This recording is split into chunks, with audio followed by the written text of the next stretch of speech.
So the Global Impact Study is a study that has been going on for 4+ years in 8 countries around the world, of which Lithuania, of course, is one of them. And as you can see, it's a very diverse group of countries. Only 3 of them are ones that have had global library programs, Chile, Lithuania, and now Botswana. So we're looking at countries and libraries across a variety of contexts.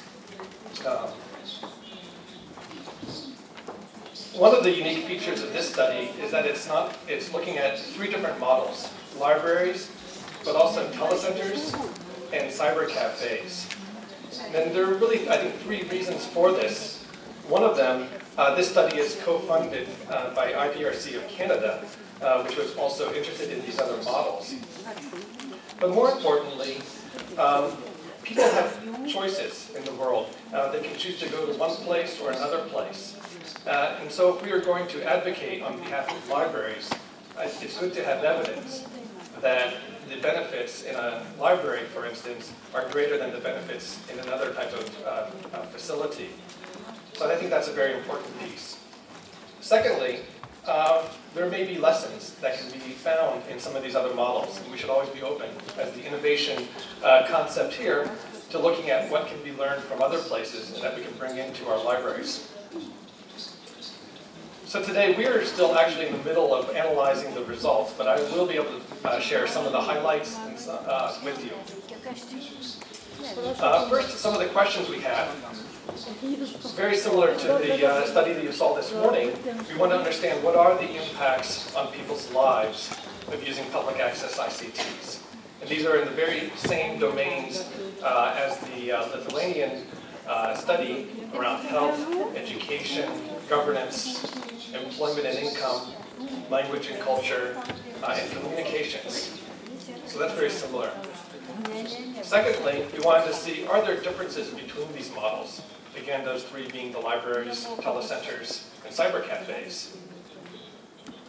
Then, why do these differences exist? In other words, if library users experience a greater impact, what accounts for that? What are the characteristics of the library that allow users in the library to have greater benefits than in another facility? Or alternatively, it might be in another type of model as well. So we're interested in the conditions under which impact occur. And then another kind of tangential question for us are the mobile phones. Since the study began, mobile phones have, as you are well aware, have experienced enormous popularity and growth. And how does that compare with public access facilities? Are they a threat? Is there something that libraries should be doing to better harness the popularity of the mobile phone? So let's go into some of the findings here. So first of all, we're looking at usage across domains. The red bars represent libraries. And as we see, and I guess this is similar in other countries, communications and leisure are places where people experience the greatest usage. That is not a surprise. When we look at some of these priority domains, and those are the 3 on your right-hand side, culture and language, health, and governance, we see, first of all, I think very high rates of usage across those domains, but also we see much more significant usage in libraries. Those are very significant differences between usage in the library versus their cyber cafe and telecenter counterparts. Now, we pose this question, which may not be of a concern in Lithuania, but it is sometimes a concern in other countries. And that is it a problem that some of those domains, such as cultural language, health, and government, is lower than communications? And we see this a lot in the sense that some governments look at communications and say, we don't want to be subsidizing that, or that's a trivial use, or it is a use that does not contribute to development. But I think there are a couple problems with that argument. The first problem is that we're really what we say comparing apples and oranges. We're comparing uses that people do every day with uses that you may have once a year or may not have. It's probably a good thing that we are not looking for a job every day. And similarly, we do ask people why do they not use the internet for all of those different purposes. And this is the one taken from the employment and income. And the highest one on the left there is simply, I didn't have the need. And that's a perfectly valid and good reason. And I think it's good. We think it's all good that if people do not have the need for looking for employment, right? That would be an ideal world. If we go down two more, where the third most popular reason was, didn't think of it. This is an area where we want our libraries to make sure that people are aware of what's available. It's a good thing that the library red bar is lower, because that means more people in libraries are aware of the possibility to use computers for income and employment-related purposes than in the other models.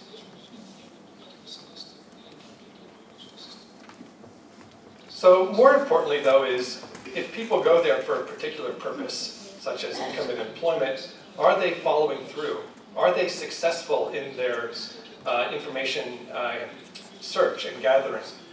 So we found that of people who use the computers for income and employment, 57% of them have been using it to search for a job.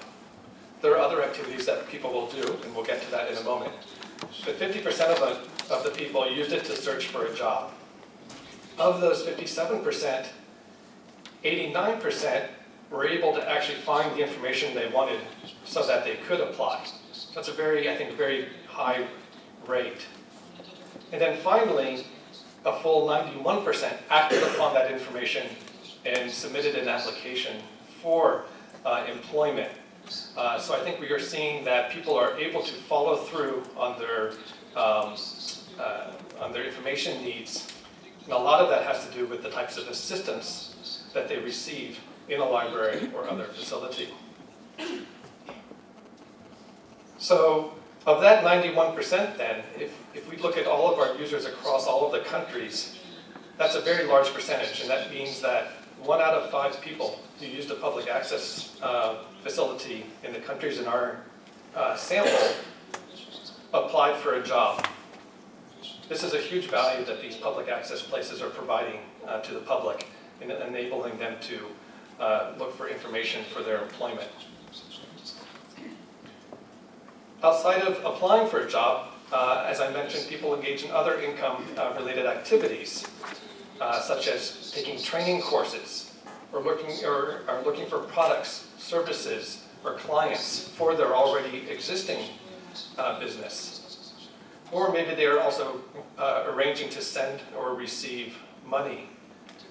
I think very significantly for libraries, training programs I think is a very important need, and we see that libraries, again the red bar, a full 38% of the people who use libraries for income-related purposes took training courses in the libraries. So again, a very good value for the libraries that is much higher than the other models. So I want to go back to the communication issue for a moment and try to look at what is the value of communication. Now, on one hand, we think communication has inherent value in that it's a good thing that people are communicating. And that's, of course, true. But as I mentioned, some people find or critique that or have a problem with the amount of communication that's going on. In our surveys, we look at not only what they're doing, so communication as a standalone activity, but whether they are using it to meet other needs. And so we do find that people are using, particularly Facebook, social networking, and email, to access information around education, or governance, or health. So I think that's very important, that people are not just using this to chat with family and friends. It's become very integral to their lives and being able to accomplish other information needs. In this chart, which is a little bit difficult to read, the question was, what is the most important online resource for accomplishing various tasks? And in this one, we see that this is the graph of communication. So being able to do email or social networking was the most important resource for a lot of activities that have to do with culture and language, with health, with income, and education. And I think that makes sense. If we're looking for a job, certainly there are databases and online job resources. But many of us, we go to our networks who can advise us on the types of jobs that might be available. Or if we're ill, we might want to go to someone who we trust rather than to the open internet to get that type of information. So this is some of the data that we have to show that communications is a very vital part of people's information seeking behaviors. Beyond that, we see that communications and social networking is also an entryway into learning ICT skills. A full 94% report that engaging in these activities has improved their skill level. So this, along with gaming, have become very important ways for particularly novice users to gain important skills. So I mentioned, I know that this is not an issue in Lithuania. You're very enlightened. But I was just in the Philippines at a library there, and this was a very good library, and the librarian here was exceptionally good. And he was talking about how people use how they use their computers. And as part of that, he also said, well, we don't allow Facebook because for our high school students because it's trivial and for all those other reasons we just mentioned. And I was asking about that, and then I turned around, and right on the window is their Facebook sign saying, so I just found this very ironic that this library was prohibited Facebook usage. So I guess if you want to go to the library Facebook page, you have to do it from home. But the point of this is not just about Facebook. I think the point here is that libraries, more than these other venues, tend to have more rules. Sometimes those rules are very valid, and there's a good reason for those rules. But I think we do need to think through them carefully, in that we don't prohibit something that might be having value for somebody. It might not be Facebook, but it could be something else. So we've talked about usage and we've talked about communications. Now I'm going to go to a couple of slides about impacts.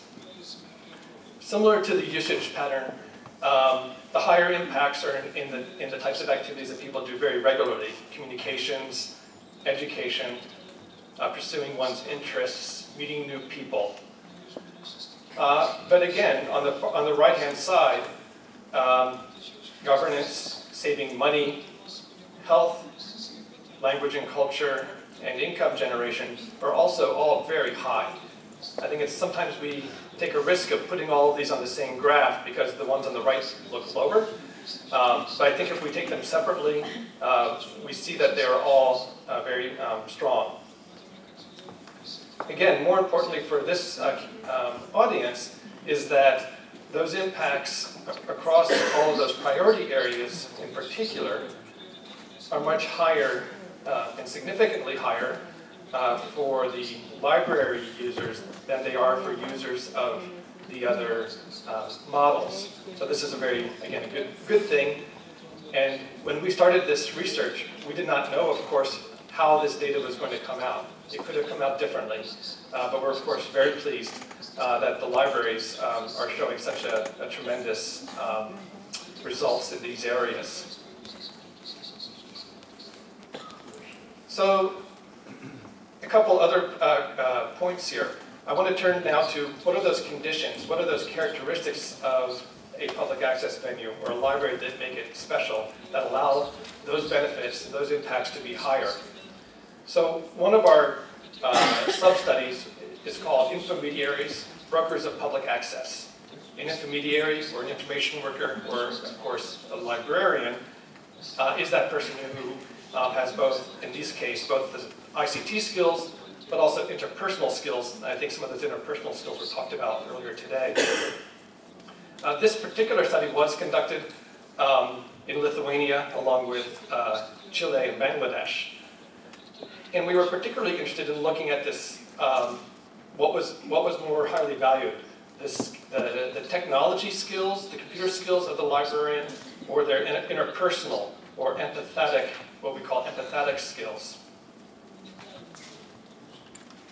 And the empathetic skills, of course, are really being able to understand each individual's needs, being able to offer friendly and informal communications, being flexible about rule enforcement, a very important point.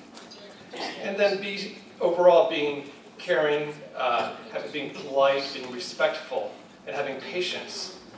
So these are all the qualities that people in the research show that people really value in someone who, a librarian or an information worker. And again, the very high-level findings show that, particularly among the novice users, this empathy, these interpersonal skills were more important than someone's technology skills. That people, as they're new to technology, they're really looking for someone who has those strong interpersonal skills. Advanced users do look for more advanced knowledge, and that's just and that's the way it is. However, they also very much value and welcome the empathy. Thirdly, and this is just a comparative piece, in Lithuania, more so than in Bangladesh and Chile, there was actually a greater emphasis on the helpfulness of the staff and their qualifications. And then finally, we say that being a good intermediary or knowledge worker is also about creating the right ambiance and the right environment so that people can get their work done. And sometimes it means knowing when to let them do their work without interfering. We found many examples of that as well. But again, these are one of the areas where the library is typically seen as being superior to these other forms of public access. And then finally, I wanted to make a few comments about mobile phones, and in particular the mobile internet. So we ran a study only in South Africa amongst teenagers. And our central question was, is the mobile internet competitive? In other words, is it a replacement or a substitute for public access? Is it co-present, meaning they both can exist equally? Or are they complementary, or can be complementary, in which there's some synergies between the two? So the findings show that the co-present is dominant. In other words, people use the public access for some types of activities, and they'll use their mobile phone and the mobile internet for other activities. And that the public access venue there is not the mobile phone is not a substitute at all for the public access, even for those people who have the internet in their pocket, as we say. And the teenagers in these studies, they were able to they were very savvy.